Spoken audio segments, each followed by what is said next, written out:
Presiden Prabowo Subianto dinilai telah melakukan langkah besar dalam memberikan amnesti kepada kader PDI Perjuangan Hasto Kristianto.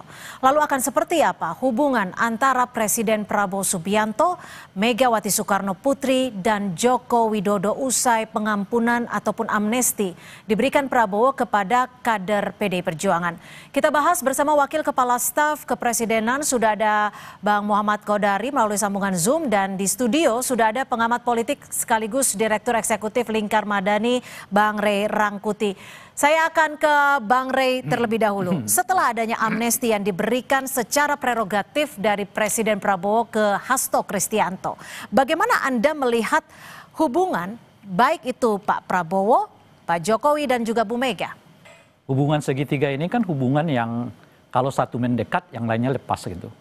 Jadi kalau Pak Prabowo mendekat ke Ibu Mega, kemungkinan Jokowi yang agak dilepas gitu. Dan begitu sebaliknya, kalau misalnya Pak Jokowi atau Pak Prabowo lebih dekat ke Pak Jokowi, mungkin Ibu Mega yang agak menjauh gitu. Dan saya kira polanya akan begitu 5 tahun ini. Dan tidak ada yang benar-benar putus, tapi juga nggak ada yang benar-benar melekat gitu. Jadi Pak Prabowo hanya mengayuh di situ. Kadang-kadang mungkin akan mendekati Ibu Mega, kadang-kadang mungkin... Artinya Pak Prabowo melakukan teknik tarik ulur kepada keduanya, baik Bu Mega dan juga kepada Pak Jokowi? Saya kira di antara ketiganya malah model ini yang sama-sama dibutuhkan gitu. Ibu Mega juga mungkin tidak seperti yang sekarang kita ketahui, tidak ingin terlalu dekat juga dengan Prabowo. Dan oleh karena itu melalui Mukernas mereka kemarin gitu, mereka udah menyatakan tidak oposisi, tapi juga tidak ikut bergabung di dalam koalisinya Pak Prabowo gitu. Oke, Bang Kodari, lalu apakah ada statement dari Pak Presiden sendiri ataupun pembahasan komunikasi usai amnesti diberikan? Apakah artinya PDI Perjuangan akan masuk dalam koalisi? Jadi begini ya, kalau cara melihat hubungan Pak Prabowo dengan Ibu Megawati dan Pak Jokowi itu menurut saya tidak harus dikotomis.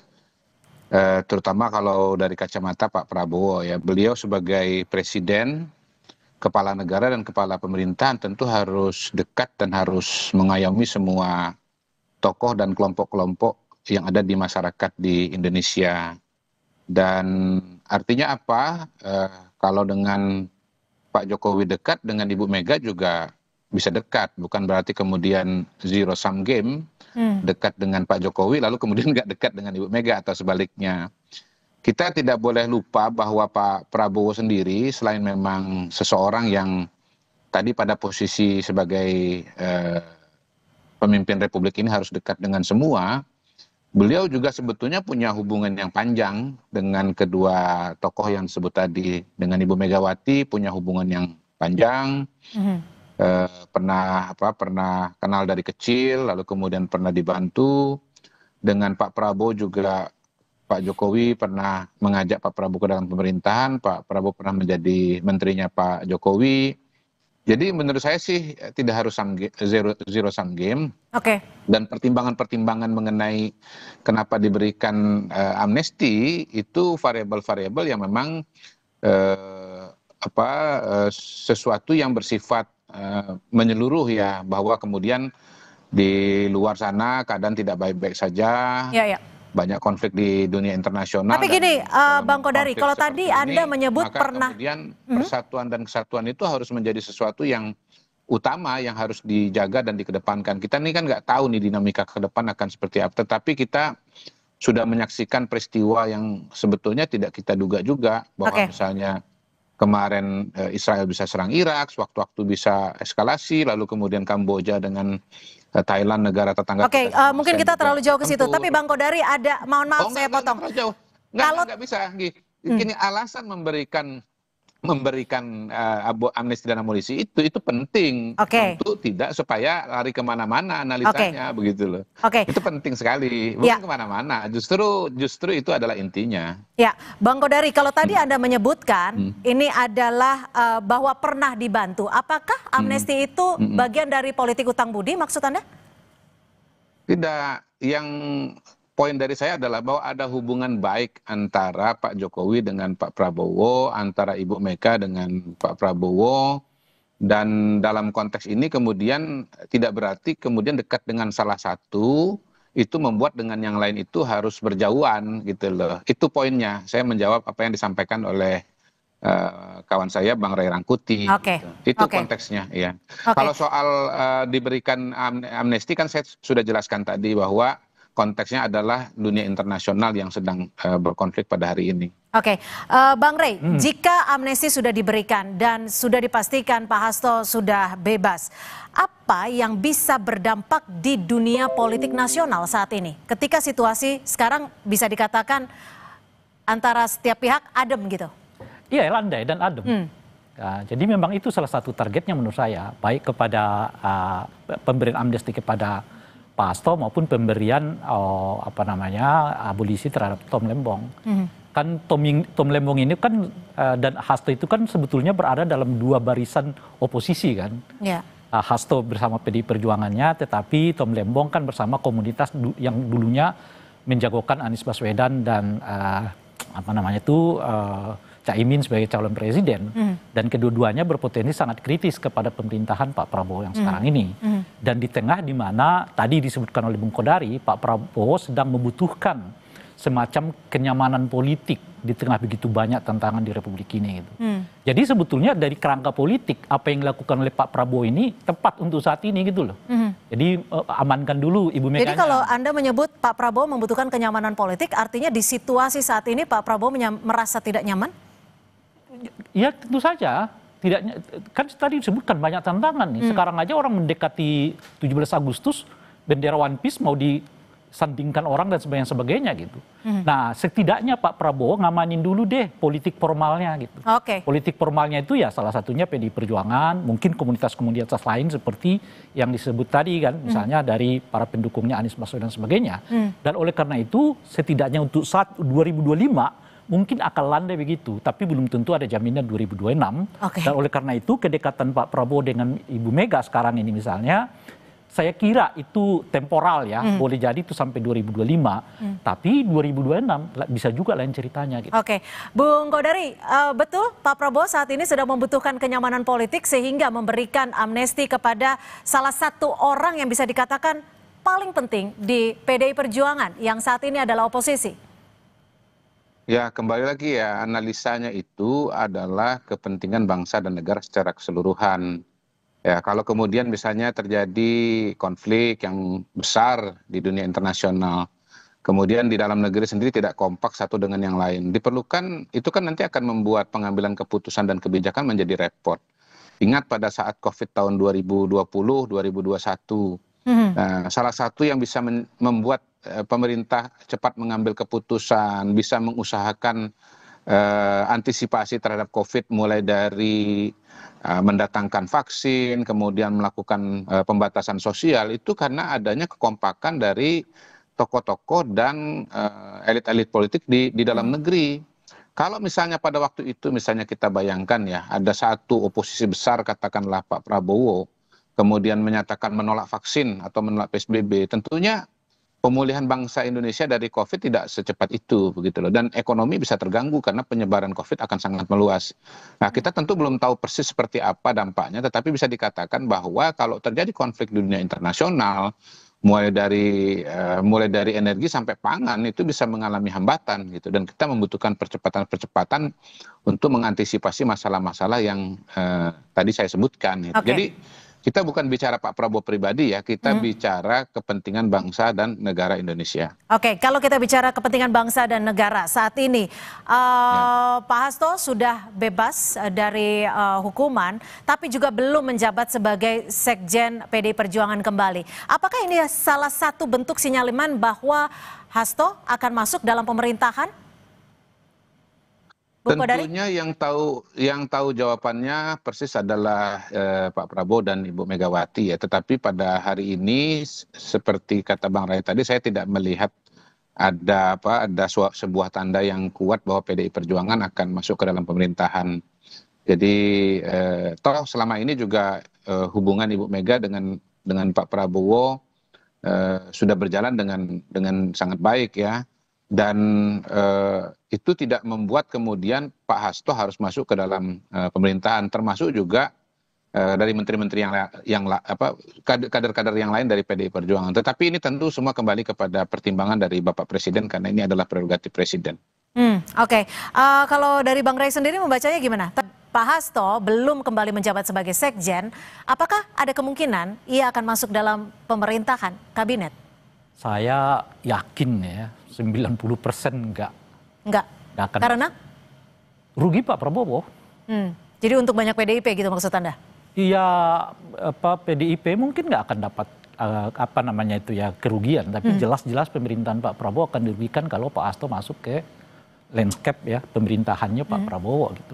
Oleh karena itu saya kira ya jauh dari harapan itu untuk ditarik masuk ke anggota kabinet. Bahkan saya mengatakan kerugian seperti apa ketika PDIP masuk dalam kabinet? Kerugian apa yang didapatkan oleh Pak Prabowo? Lah memberi amnesti aja respon publiknya udah negatif kan.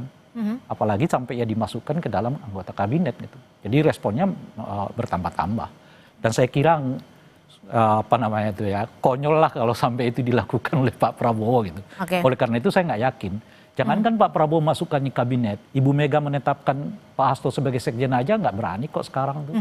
Jadi harus ada langkah yang hati-hati ya? Ya, tapi mungkin 2-3 tahun, 4 tahun berikutnya akan berbeda ya. Meskipun untuk Hasto saya kira terkunci ya harapannya untuk bisa masuk menjadi anggota kabinet karena statusnya. Karena amnesti itu kan terbukti melakukan tindakan pidana, cuma dibebaskan oleh presiden kan. Itu aja beda tuh. Nah, kalau itu dilakukan oleh Pak Prabowo, ya orang akan mengatakan makin nyata Pak Prabowo ini omon-omon gitu loh kira-kira tuh. Dalam konteks pemberantasan korupsi. Oleh karena itu 90% saya memiliki keyakinan nggak akan terjadi. Tidak akan masuk ke kabinet. Tapi yang menjadi perhatian adalah ketika amnesti diberikan seorang presiden kepada PDI Perjuangan, lalu bagaimana Anda membaca hubungan antara Pak Prabowo dengan Pak Jokowi? Apakah dalam landscape hubungan yang Anda sebut apa tadi? Segitiga, hubungan segitiga ini akan merenggang atau akan biasa-biasa saja? Ini kan kalau kita buat hubungan segitiga ini, Pak Prabowo di sini satu kiri kanan kan. Jadi kalau ayunannya ke kiri, kanannya ketinggalan. Kalau ayunannya ke kanan, yang kirinya ketinggalan. Kalau dalam saat ini, Anda melihatnya Pak Jokowi yang... Saya kira sampai 2025, ya kan, saya mengatakan tadi, 2025, Pak Prabowo dengan Ibu Mega ini akan punya hubungan yang lumayan landai gitu, istimewa lah ya. Dengan sendirinya Pak Prabowo akan tertinggalan gitu. Lalu mengapa Pak Prabowo membuat keputusan yang bisa dikatakan atau bisa dibaca oleh sejumlah analis politik akan membuat hubungannya renggang dengan Pak Jokowi? Ya karena kalau berhitung secara politik lebih menguntungkan berhubungan dengan Ibu Mega ketimbang dengan Pak Jokowi. Kan kelemahan politik Pak Jokowi itu tidak terinstitusionalisasi kan. Siapa yang mesti diandalkan oleh Pak Prabowo kalau terjadi Pak Jokowi kalau terjadi apa-apa secara politik dengan Pak Prabowo. Tapi Ibu bisa mengatakan 21% suara saya di DPR. Dan kepala daerah di banyak tempat di seluruh Indonesia. Jadi itu yang seringkali saya menyebut kerjasama Pak Prabowo dengan Ibu Mega itu untuk masa depan, tapi berkawan dengan Pak Jokowi itu untuk masa lalu. Oke. Ya, tentu menarik. Ingin maunya ke masa depan. Gitu. Gimana Bung Kodari, Anda melihat dan juga memaknai dari analisa politik dari Bang Ray Rangkuti? Benar seperti itu? Pak Prabowo itu orang yang sangat menghargai hubungan-hubungan yang pernah terjadi ya di masa lalu, masa kini maupun masa depan. Itu kelihatan sekali kok dari hubungan beliau yang panjang dengan para tokoh-tokoh dari masa lampau, dan terbaca juga kalau Anda baca buku kepemimpinan militer ya, terutama buku 1, itu kelihatan sekali bahwa Pak Prabowo itu sangat menghargai dan sangat menjaga semua bentuk dan jenis-jenis hubungan.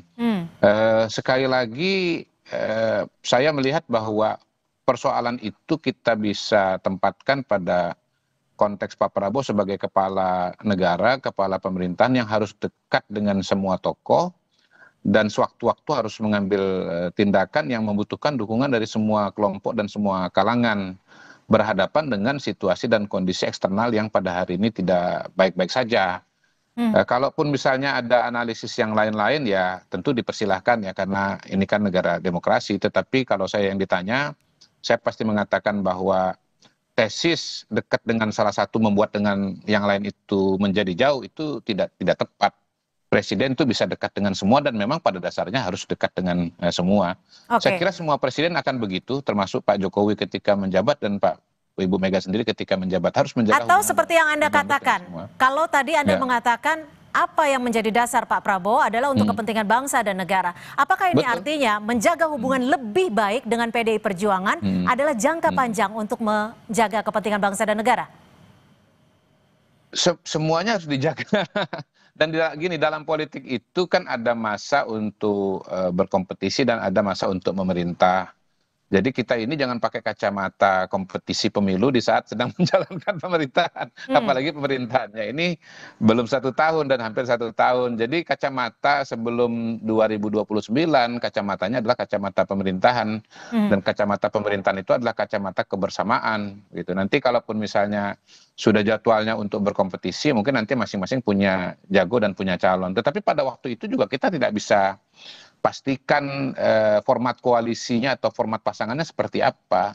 Tidak seorang pun yang bisa memastikan format koalisi yang akan terjadi pada 2029 nanti akan seperti apa. Dan pada titik itu sebetulnya memiliki hubungan baik dengan semua itu juga sama pentingnya begitu. Jadi menjaga hubungan baik dengan semua itu penting dalam menjalankan pemerintahan, dalam mengerjakan kebijakan publik, dan juga penting untuk membangun komunikasi di masa depan. Tapi Bung Kodari, kalau seperti kita menanggapi apa statement yang sudah disampaikan Bang Rey, menurut Anda sendiri mana yang lebih baik, lebih penting dalam kacamata Pak Prabowo untuk menjaga hubungan baik dengan PDI Perjuangan, Megawati dalam hal ini, atau dengan Pak Jokowi?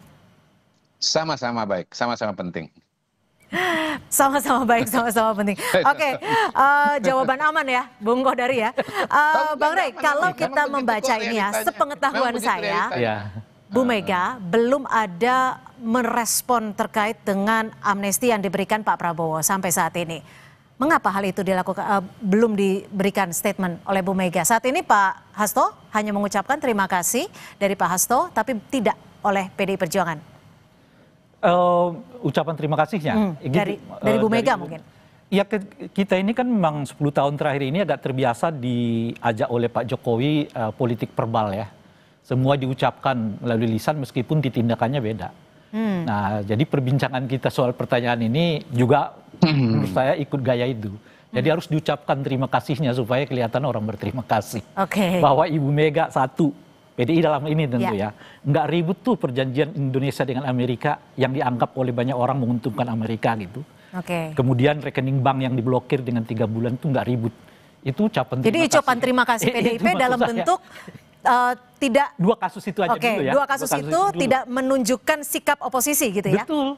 Padahal kalau secara politik itu diambil oleh PDI Perjuangan, besar sekali manfaatnya bagi mereka. Menaikkan rating mereka, popularitas mereka, dan sebagainya. Mereka ternyata diam saja kan. Nah, jadi ucapan terima kasih mana yang lebih kuat dari... Jadi 10 tahun ini apakah kita memang sikap terbawa atau gaya. ucapan seperti itu ya? Iya, kita selama ini 10 tahun ini terbawa gaya politiknya Pak Jokowi. Ngomong A bertindak B gitu loh. Bung Kodari, jika melihat dari beberapa hari ini atas amnesti yang diberikan Pak Prabowo, apakah Pak Prabowo akan bertemu Bu Mega dalam waktu dekat agendanya?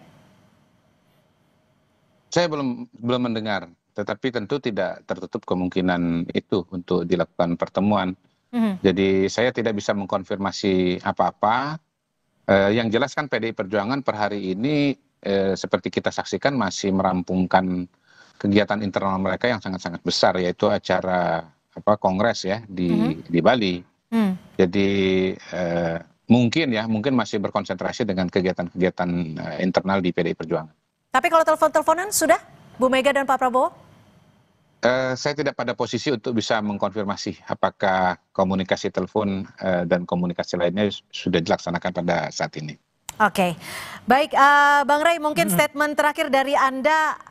Pesan apa sebenarnya yang ingin disampaikan Pak Prabowo melalui sikap ataupun hak prerogatif yang ia berikan kepada partai yang merupakan oposisinya?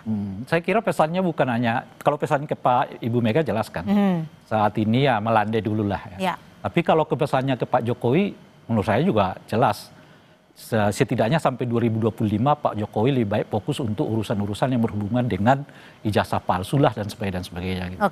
Itu jadi jangan tampil dulu, fokus aja dulu di situ itu. Jadi saya kira dengan mendekatnya Pak Prabowo dengan Ibu Mega itu memberi peluang kepada Pak Jokowi untuk konsentrasi menghadapi berbagai tanda kutip gangguan terhadap dirinya itu. Oke, apakah Anda juga ingin mengatakan bahwa saat ini Pak Prabowo ada bagian untuk meninggalkan Jokowi? Enggak, seperti yang itu benar, pertanyaan tadi benar. Ini nggak akan putus nih. Nah, cuman tarikannya kemana dulu nih? Okay. Makanya saya mengatakan 2025 ini kayaknya dengan Megawati. Tapi belum tentu dengan 2026. Makanya persis seperti yang disebutkan oleh Bung Kodari, beliau ini akan jaga persahabatan dengan kedua belah pihak. Cuma kadang-kadang condong ke sana, kadang-kadang condong ke sini. Baik, nah, tergantung dari Pak Prabowo ya. Iya, 2020 ini condongnya ke Megawati. Oke, baik. Terima kasih Bang Ray Rangkuti dan terima kasih Pak Bung Kodari sudah berbagi perspektif di Kompas Petang sore hari ini. Terima kasih. Salam sehat. Salam sehat.